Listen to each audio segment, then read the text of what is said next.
অগ্নিদগ্ধ হয়ে মৃত্যু হলো দুজনের, গুরুতর আহত দুই কন্যা সন্তান সহ তিনজন। মৃতদের নাম যথাক্রমে নিতাই চন্দ্র পাল, মিনা পাল। সম্পর্কে তারা স্বামী স্ত্রী। বৃহস্পতিবার রাতে বাঁকুড়া শহরের 6 নম্বর ওয়ার্ডের লালবাজার মাঝিপাড়ার ঘটনা।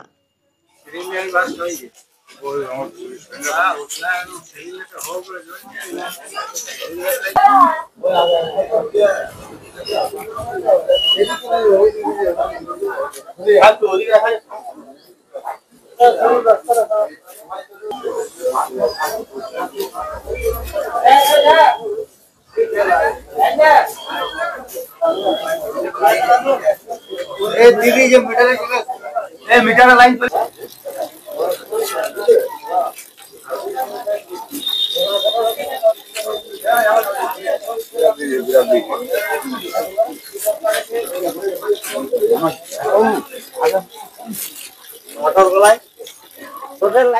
মৃতদের পরিবার সূত্রে খবর, শহরের লালবাজার মাঝিপাড়ার বাড়িতে এক মেয়ে দুই নাতনিকে নিয়ে থাকতেন পাল দম্পতি। ওই দিন রাতে ওই বাড়িতেই অগ্নিকাণ্ডের ঘটনা ঘটে। এই অবস্থায় ওই বাড়িতে থাকা ক্লাস 8 ও 11-এর পাঠরতা দুই মেয়েকে জানালা দিয়ে বের করে নিজে বাইরে আসেন ওই দম্পতির ছোট মেয়ে, কিন্তু কোনো অবস্থাতেই বাইরে বেরোতে পারেননি নিতাই চন্দ্র পাল, মিনা পালরা। খবর পেয়ে ঘটনাস্থলে পৌঁছয় দমকল ও বাঁকুড়া সদর থানার পুলিশ। পরিবারের তরফে আগেই মা ও দুই মেয়েকে হাসপাতালে নিয়ে যাওয়া হয়। পুলিশ ওই দম্পতিকে উদ্ধার করে বাঁকুড়া সম্মিলনী মেডিকেল কলেজ ও হাসপাতালে নিয়ে গেলে চিকিৎসকরা দুজনকে মৃত বলে ঘোষণা করেন। আহত তিনজন চিকিৎসাধীন। ওই দম্পতির মেয়ে টুম্পা পাল রক্ষিত বলেন, ঘটনা কি খবর পেলাম আমি ঠিক জানি না। আমার বাড়ি ময়রা বাঁধে, এটা আমার বাবার বাড়ি। এখানে বাবা মা, আমার বোনের ছোট বোন আর ছোট বোনের দুটো মেয়ে থাকে। আর আমি থাকি ময়রা বাঁধে, বাড়ি করেছি। আমাদের বাড়ি শ্বশুর বাড়ি সোনামুখী। আমার ছোট বোন আমারই যা, আমার দেওরের বউ হয়েছে। দেওর থাকে বাইরে, আমাদের 3 জামাই বাইরে চাকরি করে।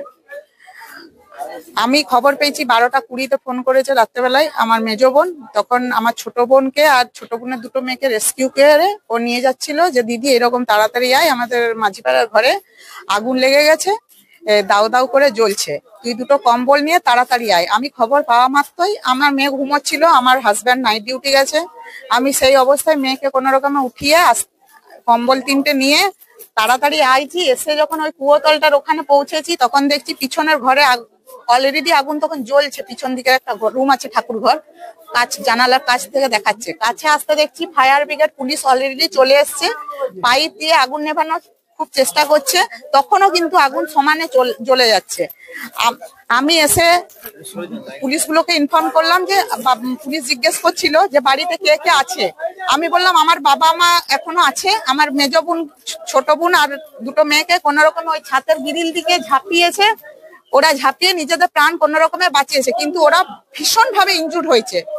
আমার ছোট বোন আগে দুটো বাচ্চাকে কাপড় ঝুলিয়ে কোন রকমে নেমেছে, ওদের হাতে পায়ে পুড়ে গেছে পুরো গলা। আর ছোট বোনের তো মাথা, চুল, পিঠ, হাত পা পুরো পুড়ে গেছে। ও বাবা মাকেও রেস্কিউ করার চেষ্টা করেছিল, কিন্তু আগুনের দাপটে কিছুই পারেনি করতে। এতটাই মানে আমি পুলিশকে বললাম আমার বাবা আমাকে উদ্ধার করতে, এই রুমটাই আছে। পুলিশ জানতো না, প্রচন্ড অন্ধকার, পুরো গলি অন্ধকার, ঘর অন্ধকার, মোবাইল জেলে রীতিমতো রাত্রেবেলায় মানে কাজ হয়েছে, মোবাইলের টর্চে কাজ হয়েছে। আর প্রচুর লোকারণ্য রাত্রেবেলাতে। এই ঘর রুমটাতে বাবা মা আছে, যখন বললাম ওরা তখন এই ঘরের আগুন নিভিয়ে কোন রকমে বাবা মাকে স্ট্রেচারে করে অ্যাম্বুলেন্স এনে আস্তে আস্তে হসপিটালে ভর্তি করেছে। হসপিটালে আমার মেজো বোন আছে। আমি ঘরের পরিস্থিতি এত বিচ্ছিরি আছে বলে আমি যাইনি, কারণ স্বাস্থ্য সাথী কার্ড, আধার কার্ড এসব গুলো যদি পাওয়া যায়, আমি সেই জন্য ঘর ভিতরে ঢোকার জন্য একটু ওয়েট করছি। কিন্তু পুলিশ আমাকে এখনো যেতে দেয়নি, বললে আসি আমরা সকালবেলায় ওগুলো দেব। এখন আপাতত খবর আসছে আমাদের বোন দুটো বাচ্চা এখন খুব ক্রিটিক্যাল অবস্থায়, ওদের বিবেকানন্দ হসপিটালে ভর্তি করার জন্য নিয়ে যাওয়া হবে। হ্যাঁ, বাবা মাকে তো হসপিটালে পোস্টমর্টমের জন্য রেখেছে এখন। হ্যাঁ, আমি এখনো ভেতরে ঢুকতে পারিনি, কতটা কি পুড়েছে না পুড়েছে। আমার বাবার নাম নিতাই চন্দ্র পাল, মায়ের নাম মিনা পাল। বাবা মা দুজনে স্পট ডেথ। ঠিক মানে জানি না কিসের থেকে লেগেছে, কিন্তু আমি যেটুকু শুনলাম আমার মেজো বোনের ফোনে 12টা 1 আমার মেজো বোনের বড় মেয়ে ওকে ফোন করেছিল ভেতর থেকে, তখনও বাড়ির ভেতরে ও শুয়েছিল। বলছে বড় মেজো মাসি তুমি তাড়াতাড়ি এসো, এরকম আমার ঘরে আগুন লেগে গেছে। ফোনের মাধ্যমে ও 12টা 1 বাস্টের শব্দটা পেয়েছে, এই যেটা বাস্ট হয়েছে গ্যাস সিলিন্ডারটা,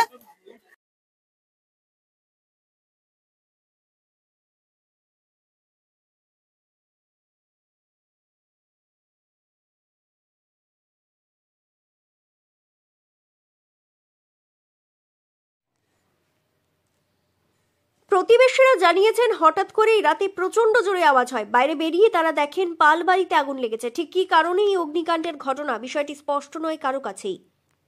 ঘটনাটা হয়তো রাত্রে প্রথমে আমরা মানে কিসেতে কি হয়েছে বলতে পারবো না, কিন্তু বিশাল জোর একটা আওয়াজ হলো। আওয়াজ হতে আমাদের দোতলা উপরের রুম গুলোতে টিন দেওয়া আছে, টিন গুলো বিরাট জোরে আওয়াজ হলো। কাঁচ টাচ আমাদের নিচের রুমে যে জানলাতে কাঁচ লাগানো ছিল কাঁচগুলো সব খুলে গেল। বলে এত জোর আওয়াজ হলো, কি হলো? দিয়ে যখন ঘুম থেকে উঠলাম, আমরা শুয়ে পড়েছিলাম, ঘুম হয়নি তখনও। উঠলাম, উঠার পরে তখন দেখছি চারিদিকে ধোঁয়া আর আগুন।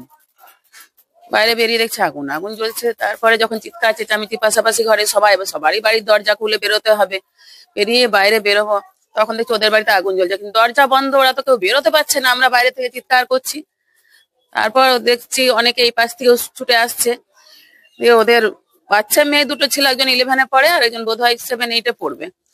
ওদেরকে ওর মা করেছে ফেলে দিয়েছে জানালা দিয়ে ওদেরকে প্রথমে একটা তোষক বা কম্বল যাই হোক ফেলেছে, তার উপরে বলছে এটার উপরে ঝাপা তোরা, তারপর নিজে ঝাঁপিছে। হ্যাঁ, আহত জোরদার হয়েছে, হাত পা ওদেরও পুড়ে গেছে, একদম পুরো ঝলসে গেছে। বাড়িতে ওরা 5 জন, মানে মা, বাবা, ছোট মেয়ে আর তার 2 মেয়ে, এরা থাকতো। শুনছি তো সেটাই, ফায়ার ব্রিগেডের লোক ওটাই বললেন যে 2জনই মারা গেছে, মানে ওরা বেরোতে পারেনি। হ্যাঁ, ফায়ার ব্রিগেড এসে বের করেছে। পুলিশ ও দমকলের তরফে আলাদা আলাদাভাবে অগ্নিকাণ্ডের ঘটনার তদন্ত চলছে। একই সঙ্গে পুলিশের তরফে অস্বাভাবিক মৃত্যুর মামলা করে ঘটনার তদন্তের পাশাপাশি মৃতদেহ দুটি ময়না তদন্তের জন্য বাঁকুড়া সম্মেলনী মেডিকেল কলেজ ও হাসপাতালে পাঠানো হয়েছে বলে জানানো হয়েছে। ব্যুরো রিপোর্ট, দক্ষিণ বাঁকুড়া দর্পণ, বাঁকুড়া।